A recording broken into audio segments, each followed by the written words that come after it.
Hi guys, it's RegalStacker here, and I'm back with you today with something I hope is pretty special.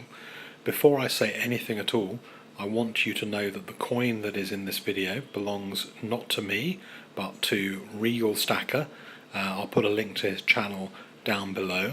Amazing guy, great collector, hater of pandas, hater of Britannia 2017, and lovers of anything PF70. So let's talk Victoria and Gothic.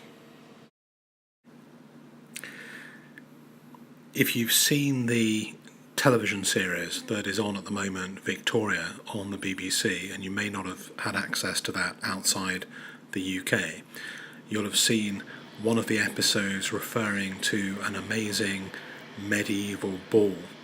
And that ball happened. It was one of the things that was fairly early on in this Gothic Victorian era. They had a fascination for all things to do with medieval. And on the 12th of May 1842 in Buckingham Palace, they held a massive and hugely expensive dressed up ball. This was done in aid of the silk workers, the British silk workers in Spitalfields. And they were trying to preserve British crafts because there were all kinds of foreign silks and Chinese silks coming in, and they wanted to show how amazing British craftsmanship was. On that particular night, Queen Victoria spent £60,000 just on the jewels that were worn, and they were the only time they were ever worn, and it didn't really save the silk industry in the UK, but what it did do is it set the tone for the Gothic Victorian era. So it wasn't just medieval balls or jewellery, but it was buildings, the whole buildings and style of this high Gothic part of the Victorian era. Expressed in this building. This is St Pancras Station in the centre of London, just being restored. And it's an amazing place. I was in there a few weeks ago. Just the whole colour scheme of the Victorian Gothic era is just pretty amazing. So now you know a little bit of the background, let's take a look at the coin and the unboxing.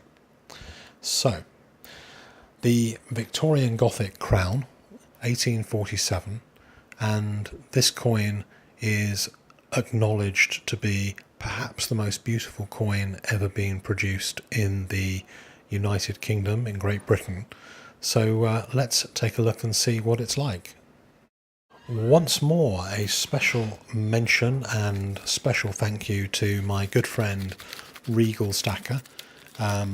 This coin was sent to me. It's a coin he bought from a dealer and had delivered to me.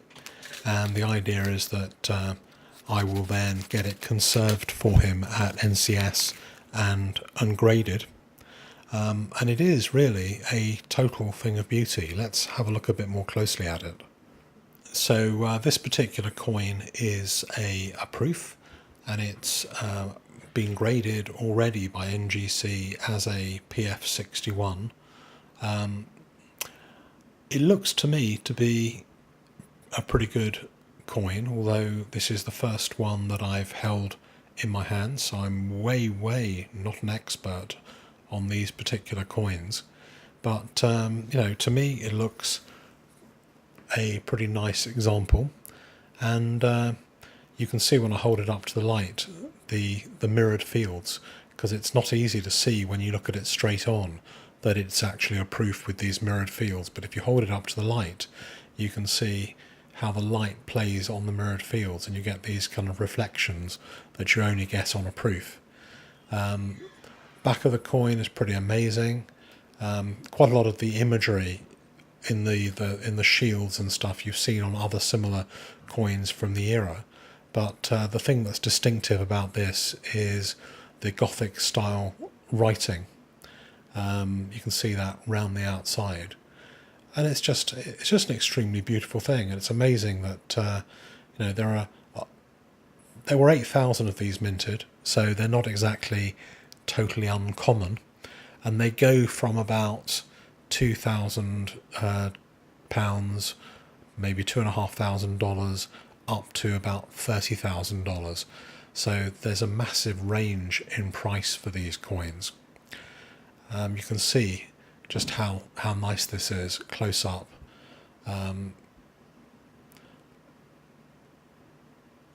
The detail on the dress.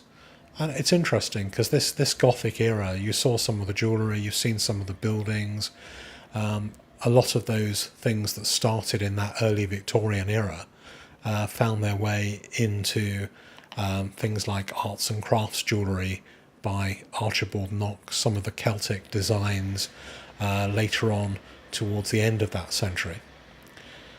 This is another one that came through. This one's also going to be conserved. This is a Gothic florin. It's not in the same beautiful condition, I don't think, in many ways as that first proof. You can see the commonalities. One curious thing this has got, which I really like, is if you read the inscription on it, 1/5 of a pound. Sorry, 1/10 of a pound. 1/10 of a pound. So a tenth of a pound is 2 shillings, and a florin is another word for a 2 shilling piece. So there were 20 shillings in a pound. And if you remember from some of my earlier decimal videos, 12 pence in a shilling. And a shilling is now worth 5 pence, which is it doesn't really buy a great deal. Let's take a look at a little bit better footage.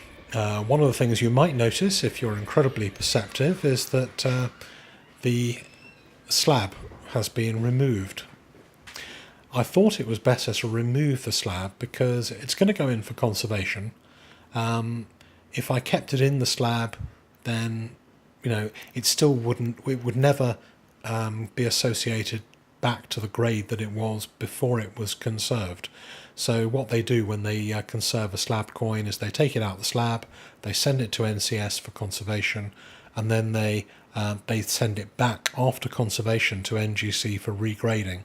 So if it was a PF61, there's no guarantee it would be a PF61 in the future. It could be a 61 plus, it could be a 62, it could be a 58. There are absolutely no guarantees as to what this coin will be going forward. I do want to just take a look, because I wasn't able to look at it properly in the slab, at the writing on the edges. It says unidecimo, and there are two versions of this coin. There's a relatively common one, which is this one, which says unidecimo on it, and there's also a plain edge one. And the ones that achieve the very, very highest prices are actually the plain edge one, where there were far few of them. I don't know of the breakdown. I don't know whether there was more than the 8,000 or whether the plain edge ones are included in the 8,000. I must check that out.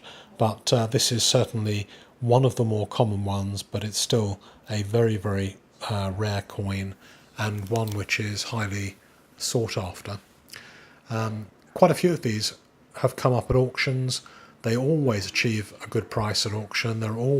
Everyone is trying to buy these coins, even though they're pretty expensive, and they are only made of silver and not gold. Despite all those things, this is probably one of the most highly sought after British coins around. I think it was a great buy, a great pickup from Regal, and I'm hopeful that after grading and conservation, this might yield a little bit of a profit for Regal, which would also be very nice. But I understand this is going into his core collection to be kept.